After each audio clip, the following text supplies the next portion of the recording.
where we illuminate the paths of transformation, growth, and inner discovery. Tonight's guest is living proof that it's never too late to reinvent your life. Meet Agi Keramidas, podcaster, mentor, author, and creator of the globally top 1% podcast, Personal Development Mastery. After leaving behind an unfulfilling career as a dentist, Agi embarked on a journey of curiosity, courage, and personal awakening, transforming from a shy, uncertain professional into a bold speaker, author, and guide for others. With over 450 podcast episodes, a best selling book, 88 Actionable Insights for Life, and a mission to inspire transformation over information, Aggie is here to share his wisdom on turning midlife questions into your life's missions.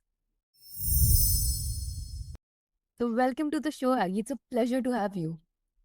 It is my real pleasure, Anya. Thank you for this wonderful introduction. I'm excited to be here and I'm looking forward to speaking with you. Mhm. So, Aggie, so many people feel stuck or like they have lost their spark, just like you did at 40. What was the very first step you took that helped you move on from that sense of stagnation to momentum? The first step was asking myself what was happening, inquiring. And I mean, the self inquiry. I think that's something that many people don't when they feel that kind of stagnation. It is quite easy to do, but it's also easy not to do, to start asking, why am I feeling like that? What is it that I want, or what is behind all this? So that was my first, let's say, step, because when you ask, you start getting some answers, and then these answers can lead you to the next step, shall we say. Mm-hmm, absolutely. So, looking back, what would you tell that earlier version of yourself? I would tell him to pay attention to that little voice that is there at the back of the head. Pay attention to that it is there, and once you can hear it, stop listening to it and to do what feels right for you to do. So when you have the urge, the spontaneous desire to do something or say something, and it comes up, very enthusiastically within you, don't listen to that voice that keeps that inside and says, "Oh, what if people don't like it?" or anything like that. Say it, because that is something more insightful that wants to come through, and it is your role to speak it out and express it. That's what I would tell him. Mm-hmm, I love that. It wasn't a leap, it was a step. Sometimes that's all it takes. It takes steps. I mean, the leaps are great. Sometimes they happen, but for me, and because what you're describing now, it's eight or more years ago. So time, I have realized over these years that all this is a journey, a journey. So a journey consists of steps. Some might be bigger, some might be smaller. There may be leaps, there may not be leaps. I think once you see it as a journey and embrace it as a journey, then it is easier to start, accepting better in any way the things that you encounter during the journey, or that you don't encounter that you would like to, because that's also a possibility. But I definitely, it is steps, moving on and on and on and keeping going. Mm-hmm, absolutely. So, your podcast has ranked in the top 1% globally with over 450 episodes. How has hosting conversations with thought leaders shaped your own growth?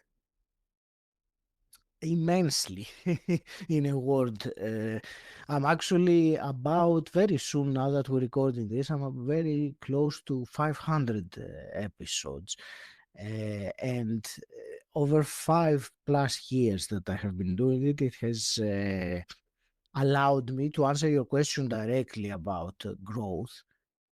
What it allowed me to do was to find the kind of growth that I needed to at that time. So I will give an example so that it's more easy.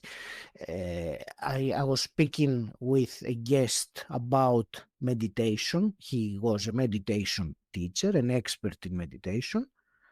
And I had some particular personal questions also, my own personal inquiries about meditation.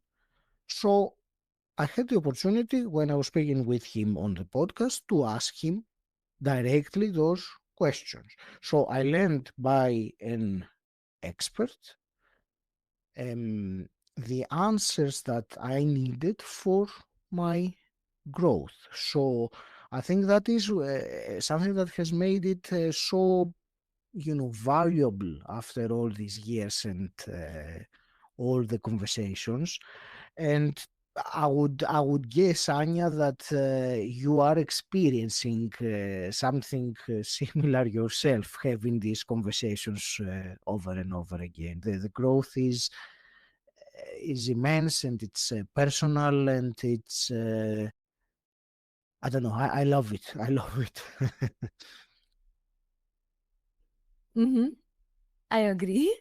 hmm hmm So, is there a lesson or guest insight that still echoes in your daily life? There are many, actually. It is more than one after almost 500 episodes. There is one that still resonates with me after many years. It was perhaps on year two of the podcast when I was asking about, the I was actually directly asking about how to grow my podcast more or something like this at that time, and he said, I still remember it, that counting the and sorry to give a little bit of context before that person was a spiritual teacher, and also he would channel, so it was a very, very intriguing person. So the answer that I got to that question about growing my podcast was, and I still remember it, that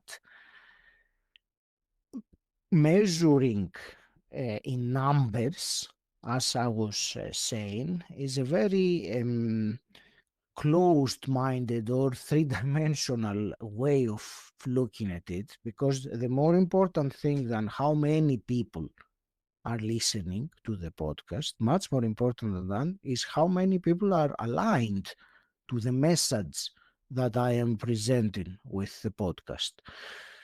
And, when I heard that, and that was back in 2021, if I'm not mistaken, when I heard that, it really stuck with me because it felt intuitively correct, first of all. And second, it was going, in some ways against what the mainstream is, that you have to drive the downloads and this and that, or generally speaking drive the success or increase your earnings, or whatever our society has in many ways conditioned us to. I kind of lost track there and went to a different topic, so I'll take a pause here, Anya. Okay, all right. And it's incredible how we sometimes learn through others' story, but only if you are willing to listen to them. Mm. That's the most important thing. We have to listen. Listening is, I remember that phrase that says we have one mouth and two ears for a reason. We should use them in this proportion. So I Mm-hmm. mean, it is Absolutely. listening more than speaking. Yes.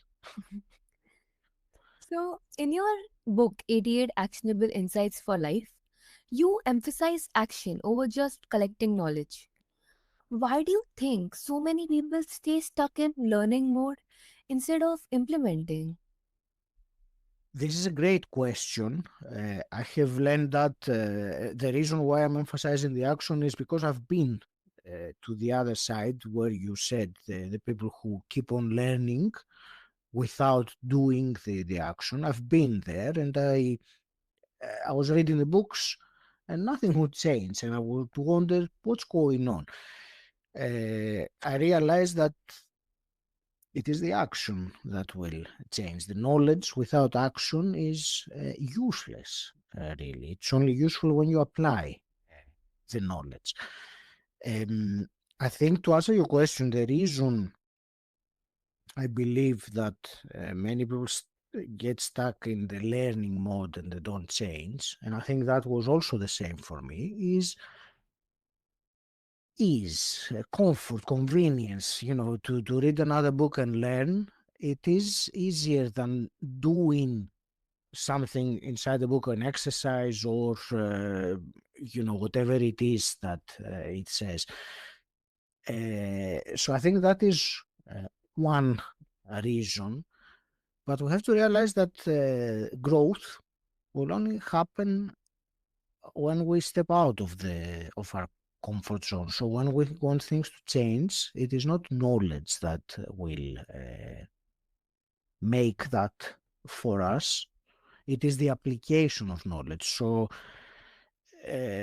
sometimes I wonder with all those people that say that they read 2 books a week or whatever, 20 books a year, and I wonder, do you really manage to absorb the wisdom in these books and apply it to yourself? Or are you just saying that, I've read 20 books and the others can, don't get me wrong, you get some beautiful knowledge and that's great.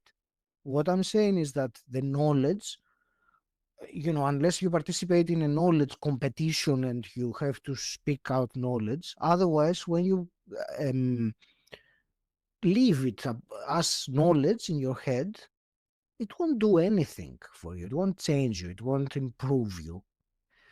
So it is, I'm glad you asked this question because it's a subtle trap that many, and I say again, including myself, have fallen into. I was reading the books, not doing what the books were saying, and was wondering why things wouldn't change. Well, they don't change like that. They change when you take action, and that's why I have put the actionable in my title, in my cover, because that is the whole point. Personal development happens at those moments when we take action, in particular, uncomfortable action. So, yeah, I hope that answers your question. Mm-hmm, absolutely. So, how can someone today break out of that trap and start taking aligned action again?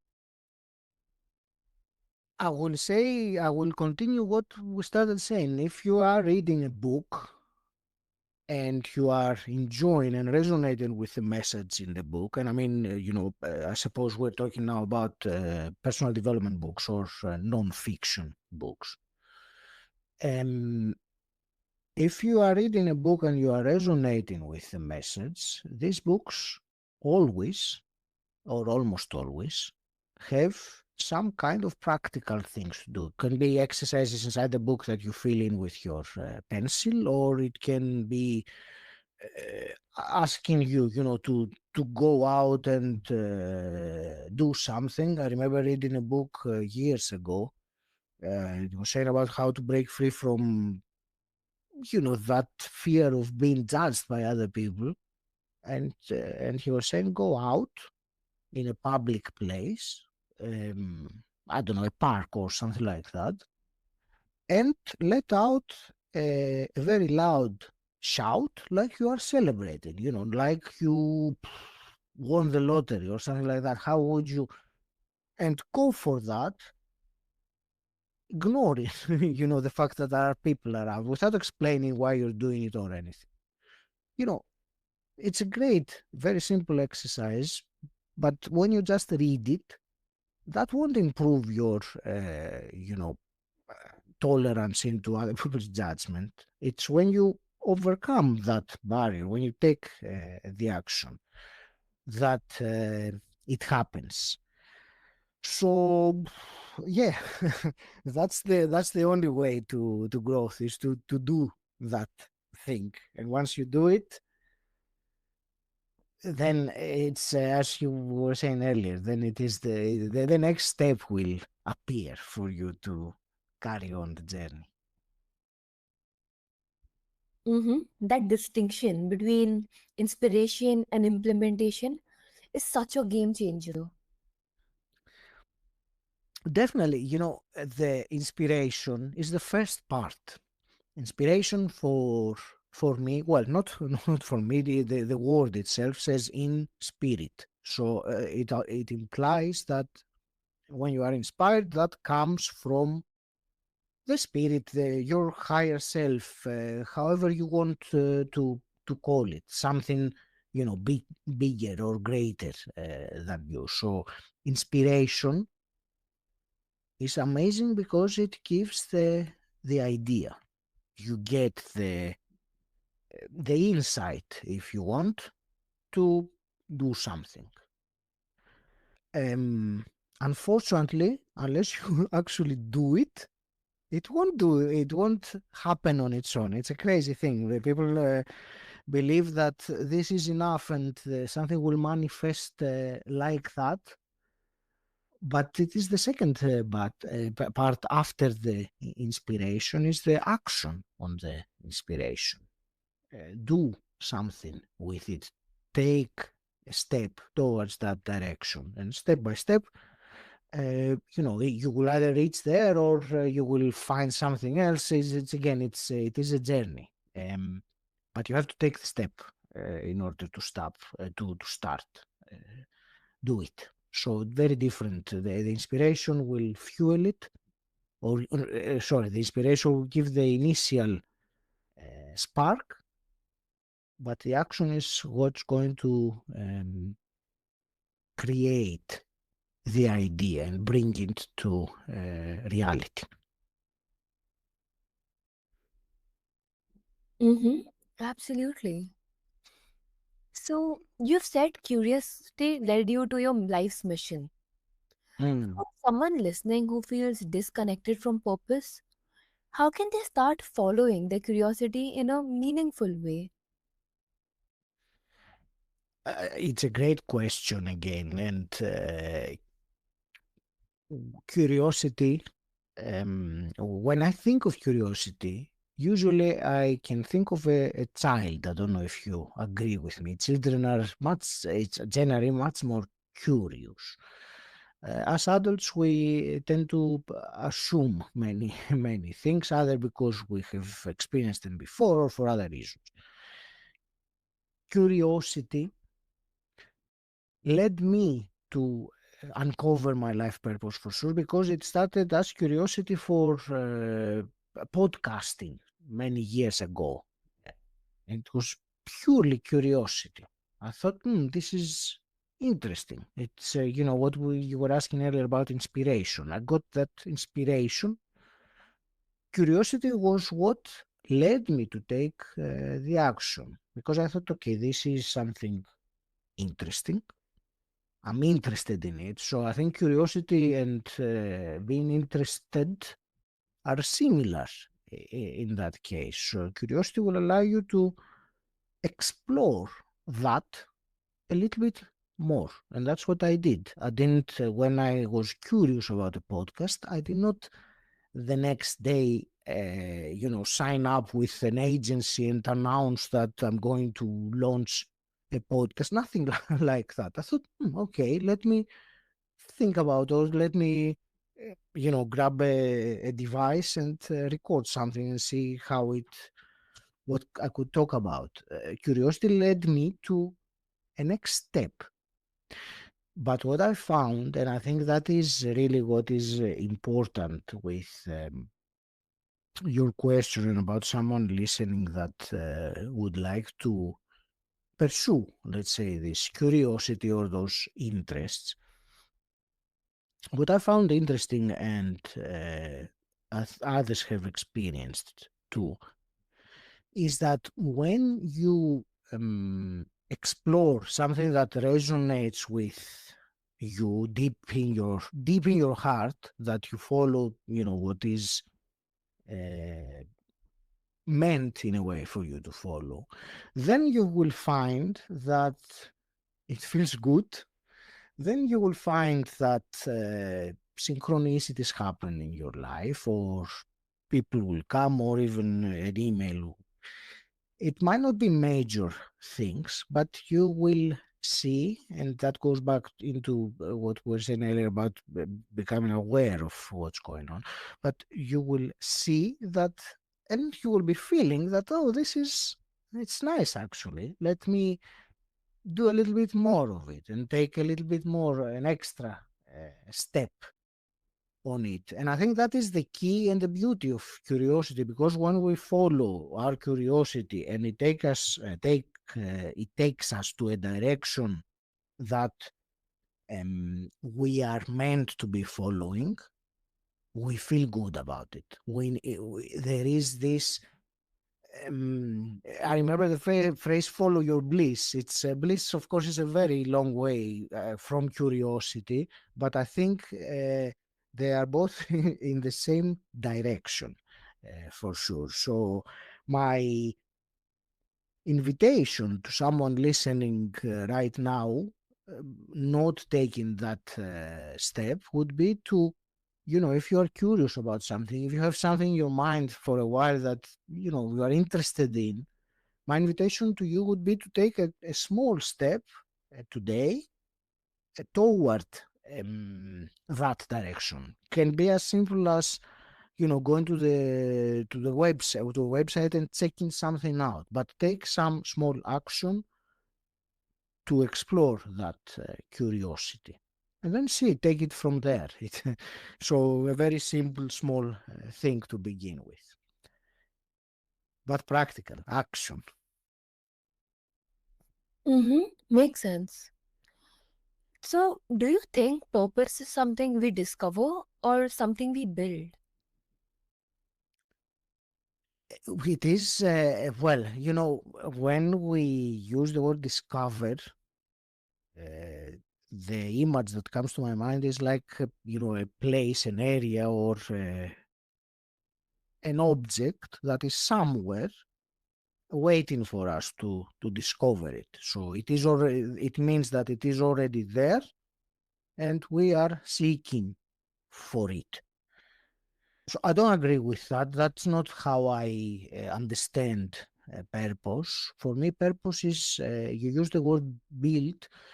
I prefer the word create, or the analogy that comes is when you compose a poem or a song. There are certain steps you do. It is not something that you find. There is a process of creation.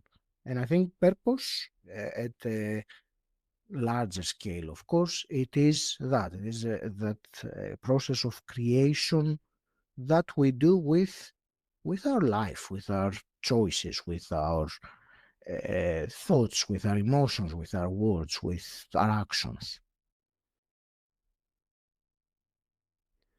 That's such a refreshing way to look at purpose. Not as a destination, but as a journey we co create. Definitely is. It takes away a lot of weight, or of heaviness, or burden. That's the right word.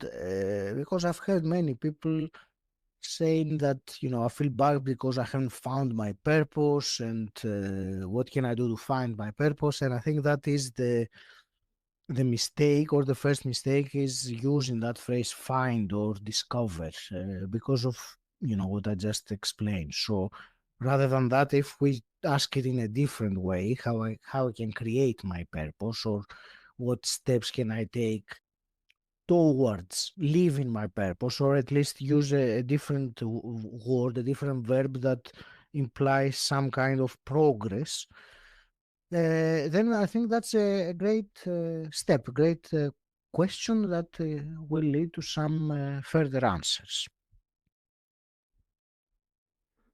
Mm-hmm. Absolutely. So, Agi, thank you for showing us that transformation is possible at any age, and that by following a curiosity, we can truly design a life of meaning and impact. And to our listeners, maybe today's invitation is to take one small action that moves you closer to the person you're meant to become. So, until next time on Inner Light, stay curious, stay courageous, and keep shining.